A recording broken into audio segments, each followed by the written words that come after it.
aku melakukan apa-apa dengan salah ya? Kau sudah benar.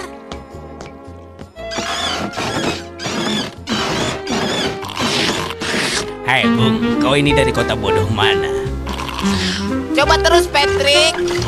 Kebodohan adalah sebuah kutukan, bukan karena kita dilahirkan bodoh, tapi karena kita memilih bersikap acuh pada virus yang bisa membuat malapetaka ini.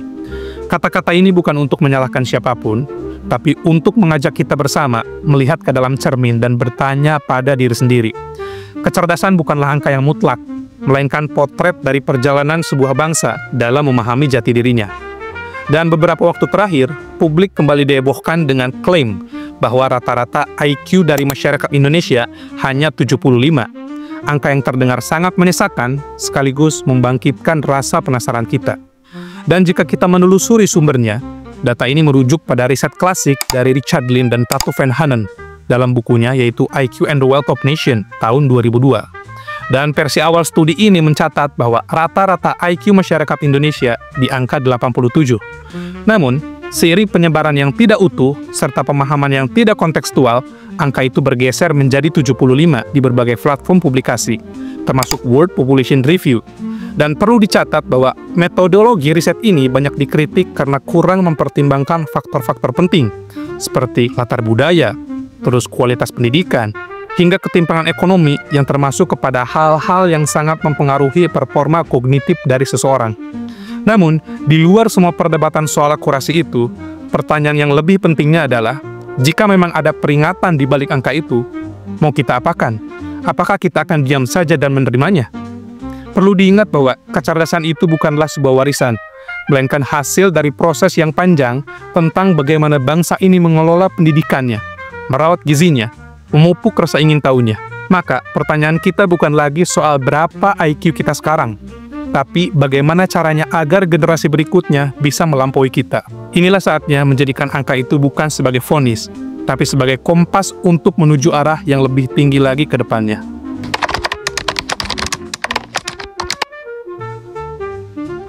Angka 75 yang melekat pada rata-rata IQ masyarakat Indonesia bukanlah hasil dari pengukuran tunggal yang mutlak.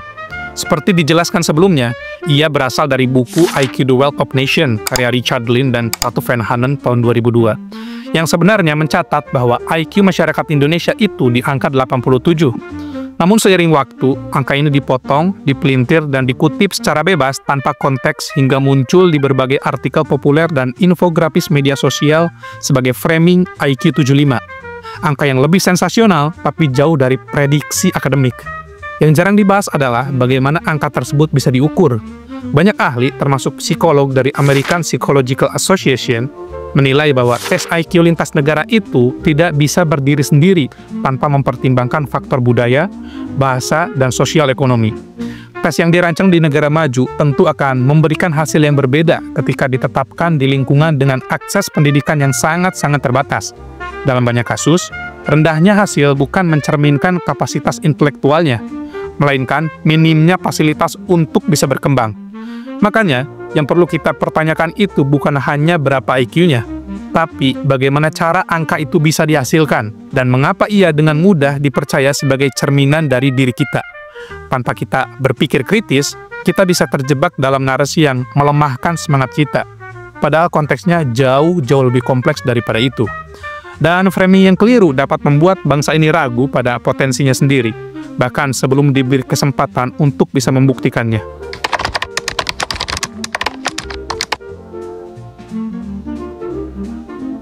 Kecerdasan dalam banyak studi bukanlah sebuah warisan yang beku. Ia bisa tumbuh atau merosot tergantung bagaimana lingkungan mendukungnya. Salah satu faktor paling krusial adalah gizi pada 1000 hari pertama kehidupan, sejak janin dalam kandungan hingga usia 2 tahun. Indonesia, menurut data UNICEF, masih menghadapi tantangan besar dalam hal stunting, yaitu masalah kekurangan gizi kronis yang menghambat perkembangan tumbuh otak anak. Selain gizi, kualitas dasar pendidikan juga memegang peran yang sangat-sangat penting. Masih banyak anak di berbagai daerah yang belajar dengan kurikulum yang kurang relevan, guru yang kurang dilatih, atau bahkan tanpa fasilitas yang layak. Data dari Kemendikbudristek tahun 2023 menunjukkan bahwa hanya sebagian kecil sekolah dasar di pelosok daerah yang memiliki akses terhadap buku bacaan yang memadai. Pertanyaannya itu adalah, bagaimana mungkin daya pikir berkembang tanpa ruang untuk bertanya dan bereksplorasi? Terakhir, ada aspek yang tidak kalah penting, yaitu budaya intelektual di rumah dan di masyarakat. Di lingkungan yang memprioritaskan kecepatan kerja dibandingkan kualitas berpikir, anak-anak tumbuh dengan nilai-nilai praktis, namun miskin refleksi. Kita jarang diajak untuk bisa membaca bukan demi nilai, melainkan demi pemahaman kita sendiri. Jika kecerdasan itu adalah benih, maka lingkungan sosial adalah tanah dan cuacanya. Dan pada saat ini, pada hari ini, kita masih harus banyak menyuburkannya.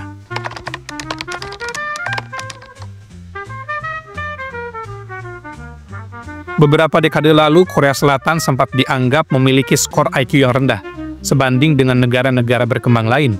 Namun dalam waktu kurang dari 30 tahun, mereka mengembalikan keadaannya. Kuncinya apa?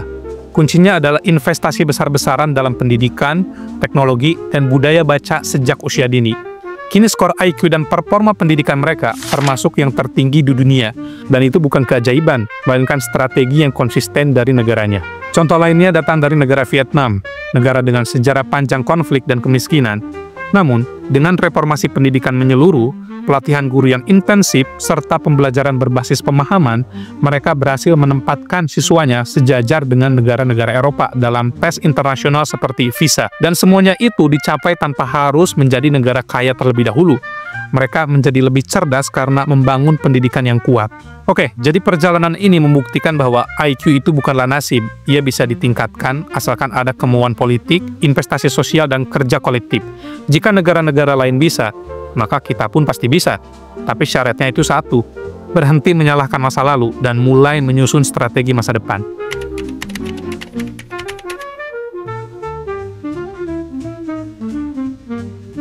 IQ itu bukanlah takdir, dan tentunya bukan vonis permanen. Ia adalah alat ukur yang sangat terbatas, yang tidak pernah bisa menggambarkan keseluruhan potensi manusia. Dalam dunia yang kompleks ini, kita tahu bahwa keberhasilan seringkali lahir dari kerja keras, daya tahan mental, kemampuan bersosialisasi, dan kreativitas. Hal-hal ini yang tidak bisa dinilai dari satu tes standar semata. Dan ada banyak bentuk kecerdasan lain yang tidak tercatat dalam angka IQ, yaitu adalah kecerdasan emosional, moral, sosial, hingga kemampuan berpikir yang holistik. Seorang anak mungkin tidak menonjol dalam logika matematikanya, tapi luar biasa dalam memimpin, merancang ide, atau berempati satu sama lain. Jika kita hanya terpaku pada IQ, kita hanya kehilangan banyak potensi besar yang tersembunyi di balik sistem penilaian yang sempit ini. Jadi, ketimbang takut pada angka, lebih baik kita bertanya, apakah lingkungan kita sudah memberi ruang bagi semua bentuk kecerdasan untuk bisa tumbuh? Apakah sekolah, media, dan rumah tangga kita sudah mendorong anak-anak untuk bisa berpikir, bukan sekedar menghafal saja? Angka itu bukan musuh kita, tapi kebodohan yang dipelihara itulah yang berbahaya bagi diri kita.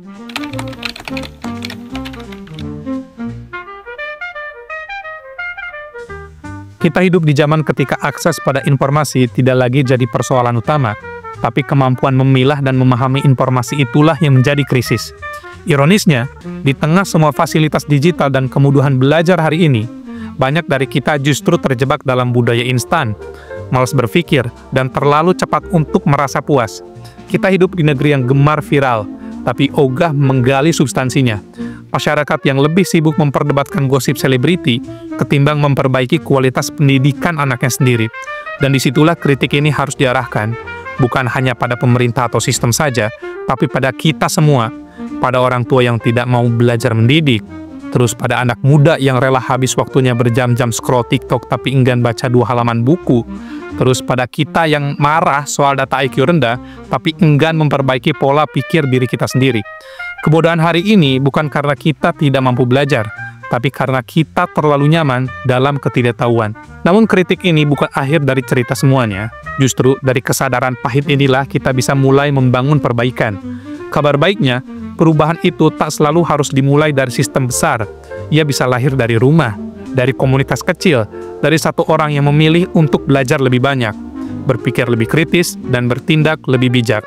Bangsa yang cerdas itu bukan bangsa yang tidak pernah salah, tapi bangsa yang tahu kapan harus bisa berubah arah. Akhirnya, angka IQ itu hanyalah angka saja, tapi kemauan untuk bisa bangkit, untuk bisa mencerdaskan diri dan generasi berikutnya, itulah yang menentukan apakah kita akan terus jadi kutukan statistik atau menjadi bukti bahwa bangsa ini masih mempunyai harapan. Jadi pertanyaannya itu kembali ke kita semua. Mau sampai kapan leha-leha sambil menyalahkan angka? Padahal jawabannya itu ada di depan mata kita.